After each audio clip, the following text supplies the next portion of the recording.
Taking my cue from last week's lecture, today I want to talk about the 30 Years' War in Germany.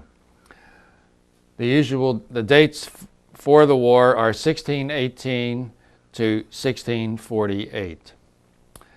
And the end of this war, with the treaty that accompanies it, the Treaty of Westphalia or the Peace of Westphalia, are generally taken to be the terminal dates for the Counter-Reformation, because it is clear by 1648 to the participants, to those involved, to those engaged in the fighting, that one side is not going to defeat the other. The battle has come to a draw, and that henceforward there are going to be in Europe states that are Protestant and alongside of the states that are Catholic. The 30 Years' War began in Prague with what is known as the defenestration of Prague, or the throwing of some delegates of the emperor out the window to the ground below, where they were fortunately not killed, but they were humiliated. And this led the Emperor Ferdinand II of Austria to the conscious decision that he was going to reestablish Catholicism everywhere in his dominions, from the Alps to the Baltic, from beyond the Rhine to the frontiers of Poland. If he had succeeded in his endeavor, Europe today would be Catholic. He did not succeed, and the principal reason he did not succeed was not that his troops or he was less dedicated to his cause than, say, the Protestants, or vice versa. He failed because of an outside force, and that outside force, unforeseen in some ways, others would say predictable in some ways, was France, the country of France. And the 30 Years' War was really a continuation of the German civil wars, or the German religious wars of the 16th century, but they were complicated by the entrance of foreign countries, first Sweden and then France. Or to put it another way, what was emerging and becoming clear as a force in Europe, and which is still a force in Europe and in the world, was nationalism. The idea of one's nationality, or the country to which one belonged or was a member or a subject, being all important. And it was because of this nationalism that Ferdinand failed. Ferdinand was trained by the Jesuits, and he was ardently and sincerely Catholic. The war itself, the 30 Years' War, is generally divided into 4 periods, each of them being really a separate war. The first one was the Bohemian, and the second phase was the Danish. And these two, the first two, are predominantly religious in character. They are religious wars. It's not false to call them religious wars. The third period is called the Swedish, and the fourth is called the French. And they are not really they're not religious wars so much as old-fashioned political wars. And both foreign countries, Sweden and France, are interested in picking up bits or pieces of territory to add to their domain. Ferdinand and his forces were very successful at the beginning of the war. They had, in fact, one big victory, the Battle of the White Mountain, which occurred on the 8th of November in 1620, in which the Protestant army was defeated by the Austrian or the Imperial General Tilly, and it led to the extirpation or the attempt to extirpate Protestantism in Bohemia and violent Counter-Reformation in Austria. And the Danes became involved, and in the Danish period of the war comes to an end with the Edict of Restitution on the 29th of March in the year 1629. And this is a key and a critical date in the history of the Catholic forces and of the Germanies, because by terms of this Edict of Restitution, all lands or ecclesiastical states confiscated since the year 1522 were to be restored. In other words, the terms of this edict said the Reformation is over. The forces of Catholicism have triumphed, and any estates, which means lands, territories that were taken or had been confiscated after the year 1522 were to be restored. Politicians would refer to this as an attempt to go back or go to the status quo ante, the period before the war started. And this frightened some people in Europe. It frightened above all the effective day-to-day ruler of France, who was Cardinal Richelieu, the king's right-hand man. And it frightened him because he saw, with this triumph of the imperial forces of Catholicism, of Ferdinand, a triumph of the Habsburgs.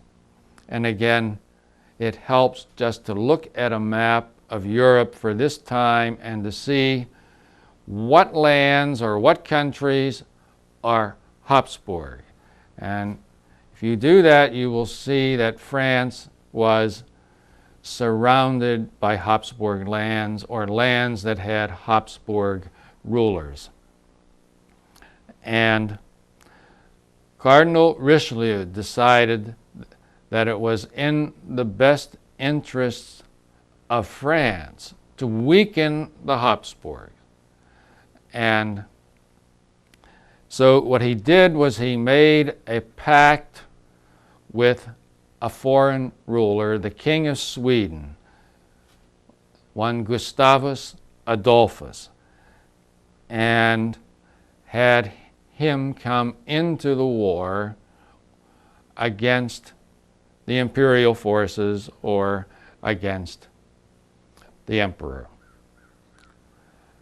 And from the Catholic viewpoint, the unfortunate thing is that Gustavus Adolphus was a military genius, and he managed to undo in 1 year or a little more than a year the effects of 10 years of fighting.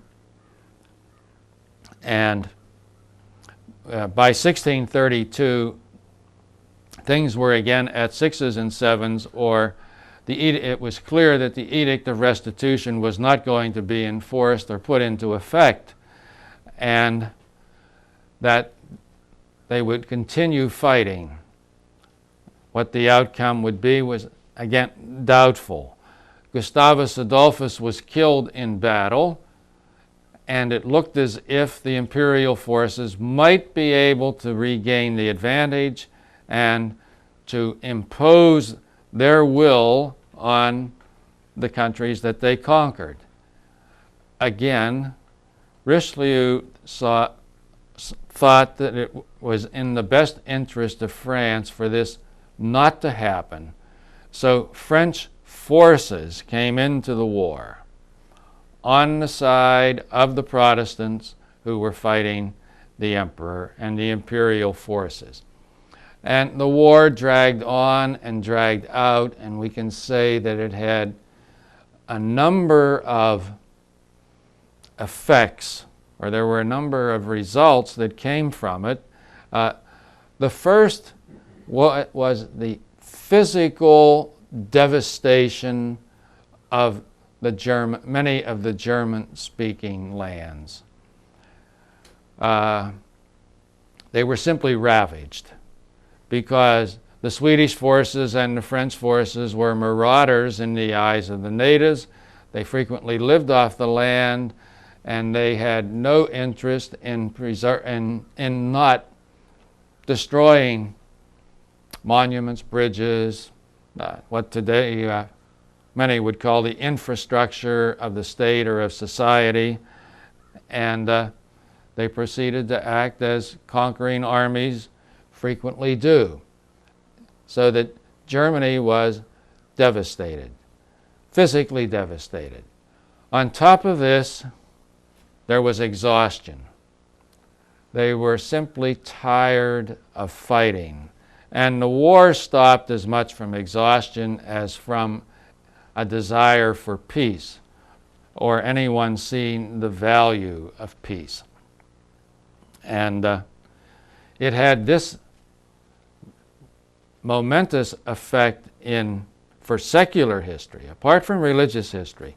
What it meant was that the imperial forces, or we can say that Germany was pretty much out of it and was going to be out of it for quite some time. In other words, there was a vacuum in Germany.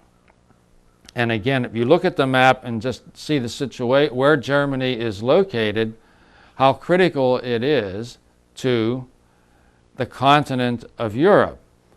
And it was not to anyone's interest to allow that vacuum to continue. And the vacuum was filled eventually by a country in which the people spoke German, but which had not really been considered part of the Germany so much, and was certainly not part of the empire, and that was Prussia. It's, in other words, the end of the war in Germany set the stage for the rise of Prussia, from which modern Germany has evolved. A third effect, or thing to note about the war, is how it ended, or what was negotiated at the Treaty of Westphalia, or the Peace of Westphalia. What was decided there really makes it a key date in European history.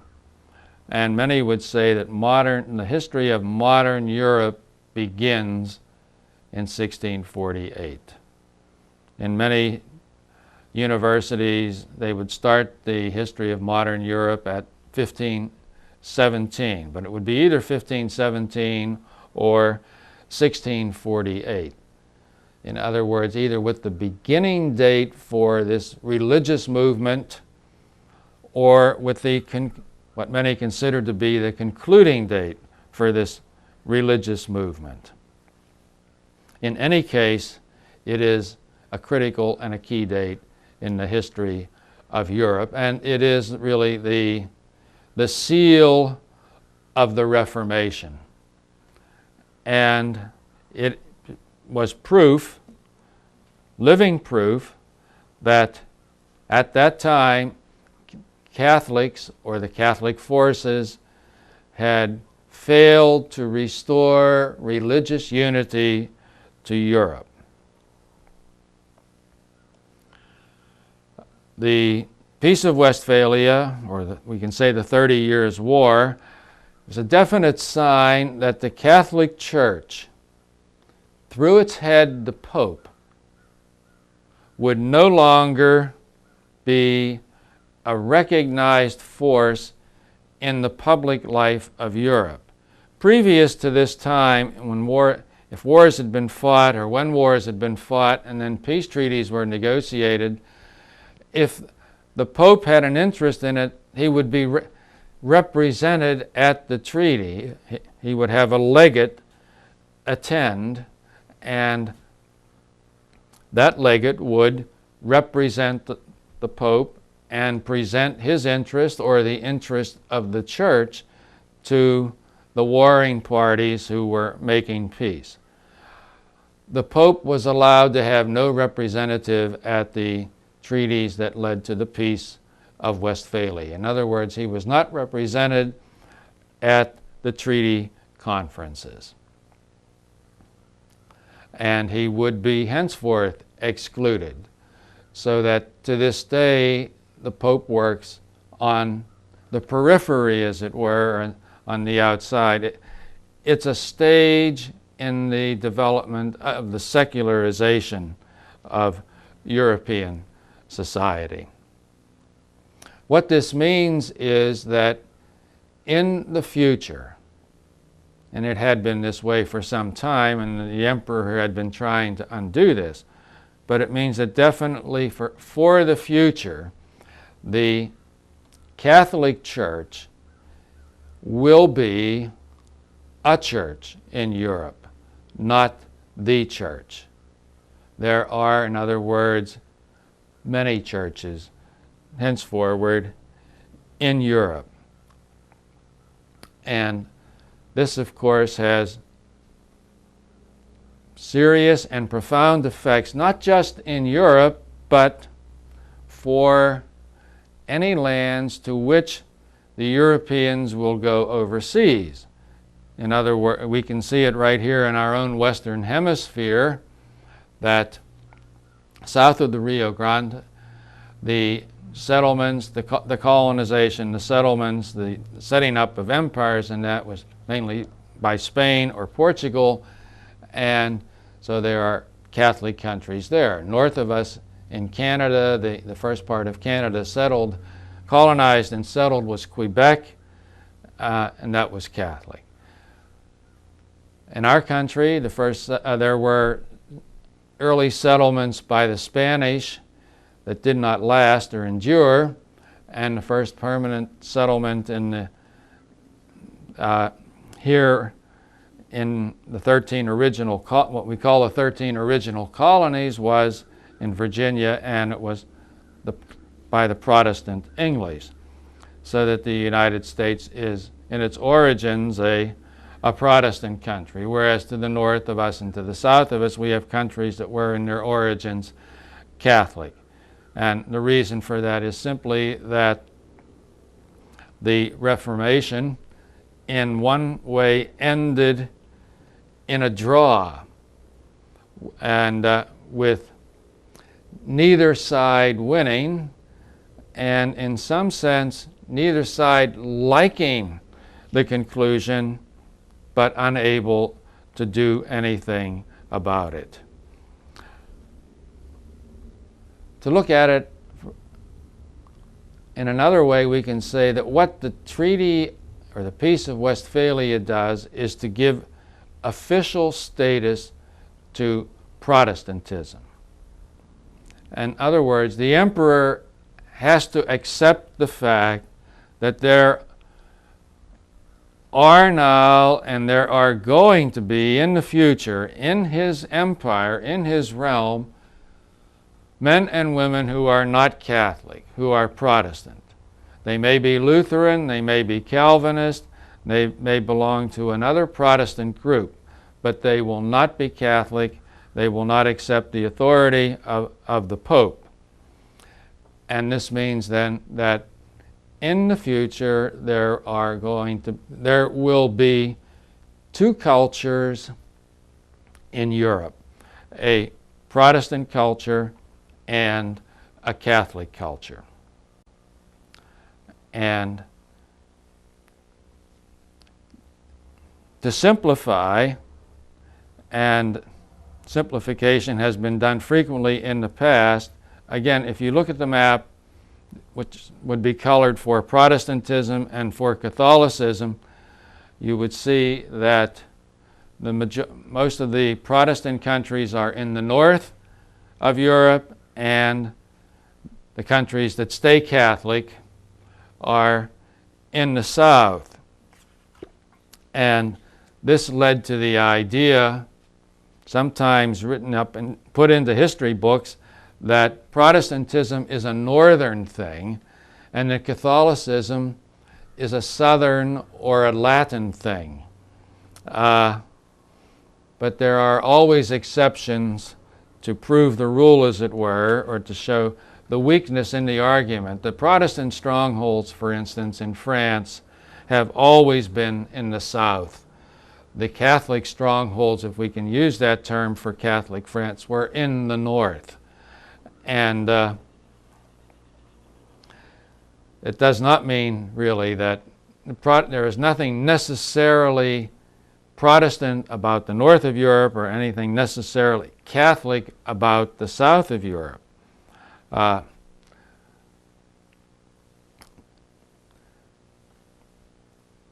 So we have a divided Europe emerging from the failure of Catholicism to assert itself so that the emperor could have a religiously unified empire. That was his desire, and he was unable to achieve that. Another view that you will sometimes run across, it's old and under the impact of the new, not so much history, of the writings of the new historians about the Counter-Reformation. Your chances of running into this are fortunately becoming slimmer and slimmer. But there was a time when many wrote that because the modern world began to exist after the Reformation, that some think that the Reformation then was necessary for the beginnings of the modern world. And they see this especially for what was done in science and technology. And if the writers are Protestant, they say that these things happened because the men, the scientists, and others were free of the shackles of dogma. They were not tied in. It's a post hoc, ergo propter hoc argument, after, therefore, because. But more than anything, I think what we can, if there's a lesson to be learned from the history of the Counter-Reformation, we can say is what it shows is the importance of religion. And we know that it is only in this century that the effects, the full effects of the Reformation began, or the upheaval itself began to settle. And we can speak really of the end of the Reformation in some way occurring in the 20th century. Some Catholics would say that Trent and the view of Catholicism that it imposed on the church or gave to the church took hold and continued on till 1962. They would say the opening of the Second Vatican Council then marks the end of an era, the Tridentine era of Catholicism. And somewhere in the 20th century, some might say in somewhere between 1914 and 1945, or in what some historians call the Second 30 Years' War, what we call the two world wars, 1 and 2, that in that the Reformation settled and came to an end. And by that, what is meant is that confessional allegiances are not less important, but they are less divisive, and that henceforward Catholics and Protestants will in some ways see that what they have to be, they both should have the same concern, and that is the drying up of belief, that it's skepticism, agnosticism, atheism, or simply lack of belief in God. Others would call it secularism or secular humanism or whatever. But there is no doubt that we can see that, the age that we're living in and the age that has shaped us and will shape your sons and daughters is an age that was in some way formed by the Reformation and the Counter-Reformation. In other words, the Counter-Reformation was in some way the matrix for what we can call modern Catholicism. And in my next and final lecture, I want to talk not about effects of the Counter-Reformation, but about some men who were alive during the Counter-Reformation, who took no active part in the religious wars, with one exception, but simply went about doing their duties and at the same time contributed very much either to the modern mentality or the Catholic view or the Counter-Reformation view of life.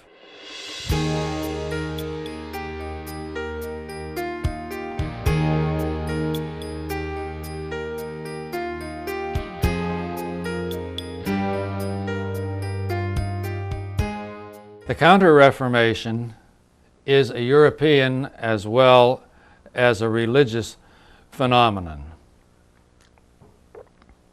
In the last chapter of his study of the Counter-Reformation, Marvin O'Connell refers to the quality of mind of Europe.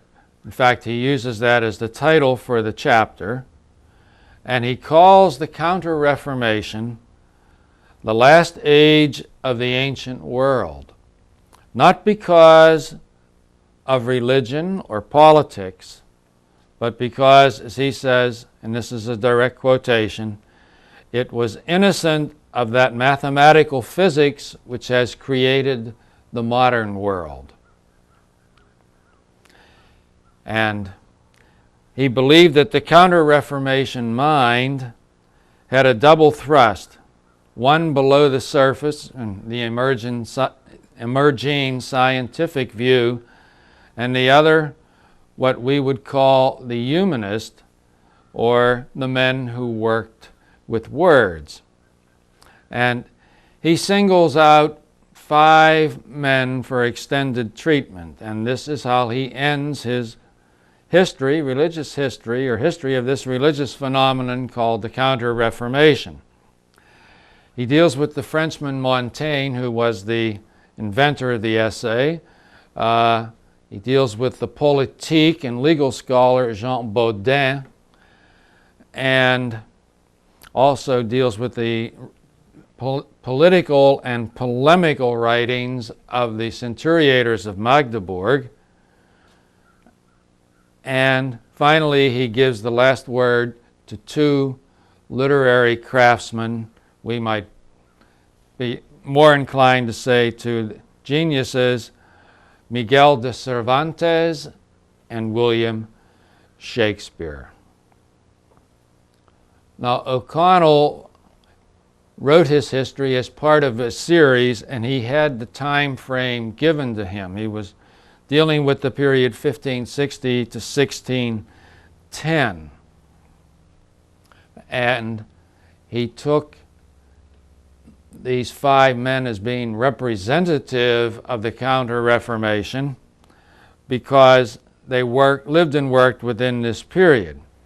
I would like to, we go to 1648, and I think it right to jump forward, and I would like to take two men who lived and worked within this period and use them as examples of either the kind of men produced by the Counter-Reformation, who were not saints, who were not working directly in some way for the Counter-Reformation forces, but who were very religious men and who were very much aware of the age in which they lived and of what it needed.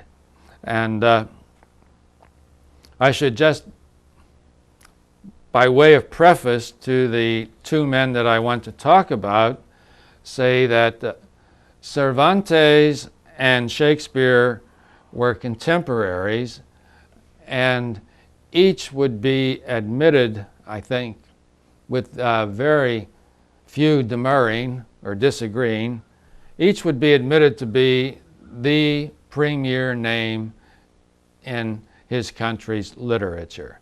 There is no name in English literature greater than Shakespeare. There is no name in Spanish literature greater than Cervantes. Shakespeare was not acknowledgedly or professedly a Catholic, although some have tried to make out that he came from a Catholic milieu.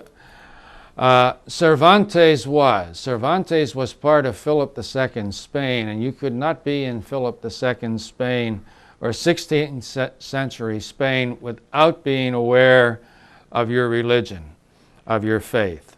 And Cervantes wrote as a Catholic, and each of them produced masterpieces. Cervantes, of course, is Don Quixote, which is part of the universal legacy of European literature, and Shakespeare wrote his plays, Hamlet, Macbeth, Lear, to name just three of the greatest.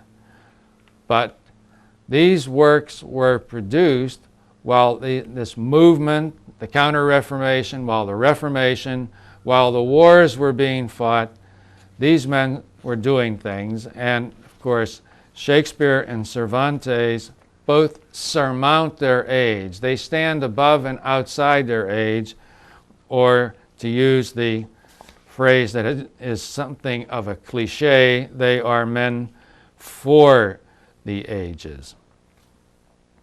Now, two men that I would like to talk about now, both of whom were Catholic, and both of whom lived in the 17th century, are Blaise Pascal, a Frenchman, and Gian Lorenzo Bernini, an Italian.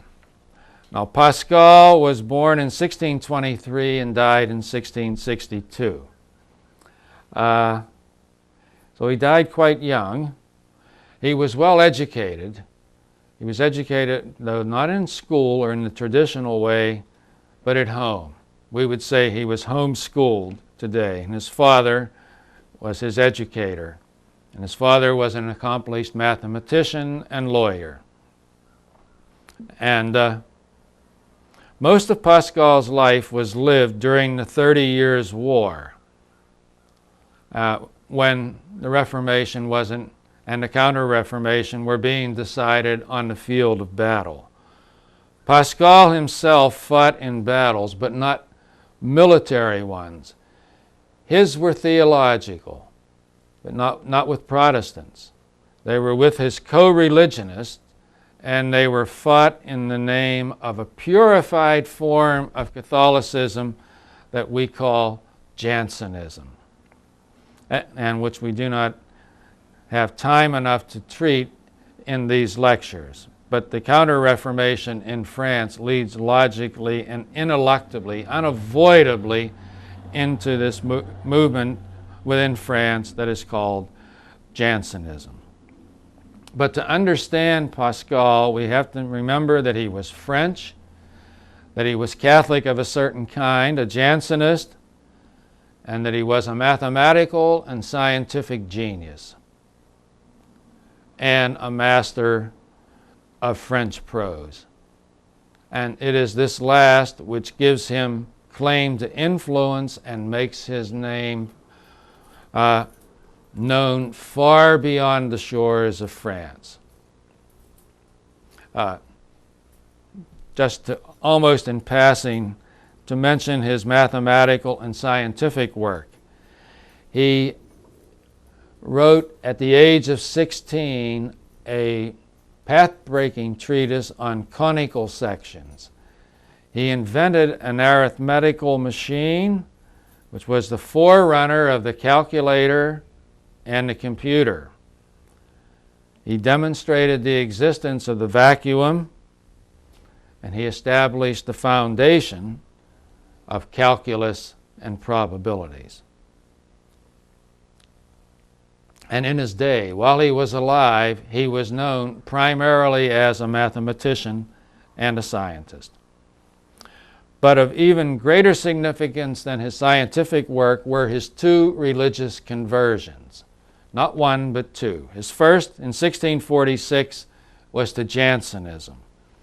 His second, which was far more profound, was nothing less than a revelation of the living God, and occurred on the night of 23 November 1654, and is enshrined in his brilliantly written memorial. And this conversion marked him literally for the rest of his life. Now, each of these conversions are responsible for a literary work of Pascal.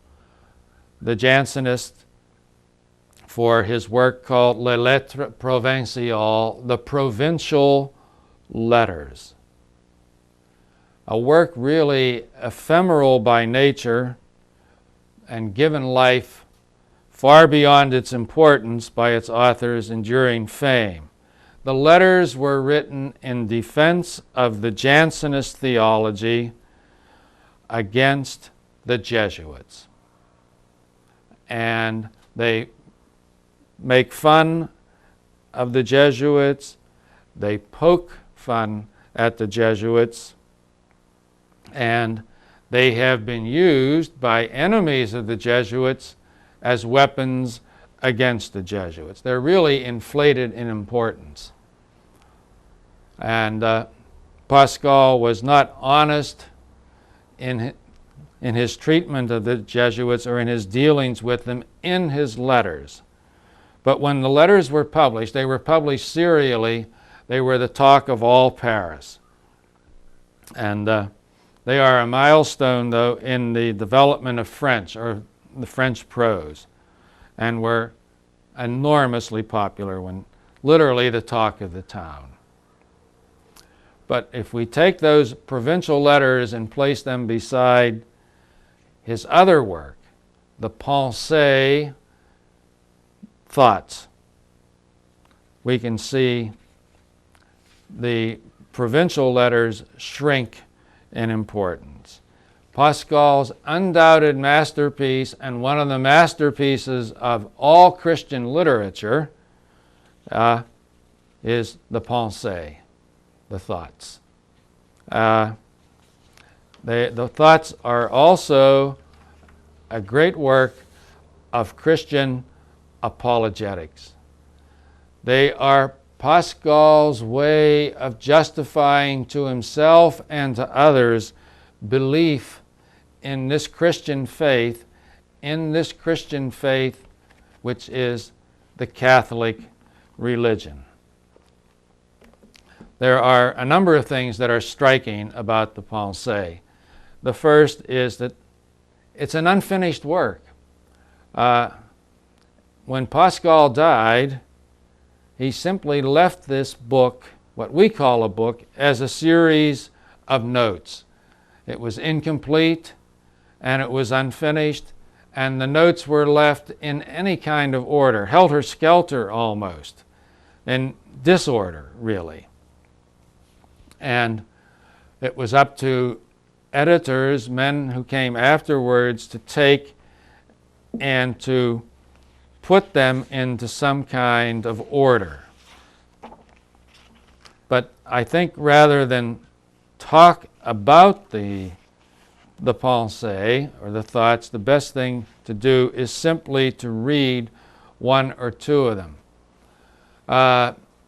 Perhaps the most famous one, it was used as the title of a novel in England about 70 years ago, is The Thinking Reed. Pascal said, man is a reed, but a thinking reed.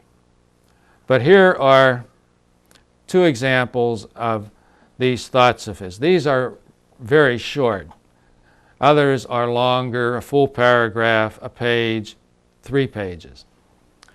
The way of God, who disposes all things with gentleness, is to instill religion into our minds with reasoned arguments and into our hearts with grace. One of the most famous of his pensées is 423. The heart has its reasons, of which reason knows nothing. And then he follows that with 424. It is the heart which perceives God, not the reason. That is what faith is. God perceived by the heart, not the reason. Any reading of the Pensées shows that this man, Pascal, had thought long and deeply about his faith, and he was in the process of putting this down on paper and organizing it when he died. In other words, he was unable to accomplish or finish what we see as the chief work of his life. We cannot say that about the next man, the Italian artist and sculptor Gian Lorenzo Bernini, who lived from 1598 to 1680. He lived a long, a full, and a very, very productive life. And I have chosen Bernini to end this series of lectures on the Counter-Reformation, to end them with Bernini, because he is, I think, the logical choice for anyone who visits or has visited Rome. I said in an earlier lecture that Sixtus V began the transformation of Rome from a Renaissance city to a Baroque city. The man who more than any other put a Baroque stamp on Rome was Bernini, the sculptor. He is the greatest sculptor and architect of the Counter-Reformation. Like Mozart, he was a child prodigy, and he learned, if that's the right word to use, his trade, being a sculptor and an artist, from his father. He lived in Rome. He was born in 1598. Started living in Rome as a child in 1605 and lived there until 1680, except for 6 months spent in Paris. And he was architect of St. Peter's Basilica for more than 50 years. And he directed many works throughout the city. And he worked indefatigably, very, very hard, and adorned most of what he touched. In one sense, we can say the inscription that is found on the tomb of Sir Christopher Wren in St. Paul's in London could be said equally well of Bernini. The inscription says, "If you seek his monument, look around you." And we could say that about Bernini and Baroque Rome.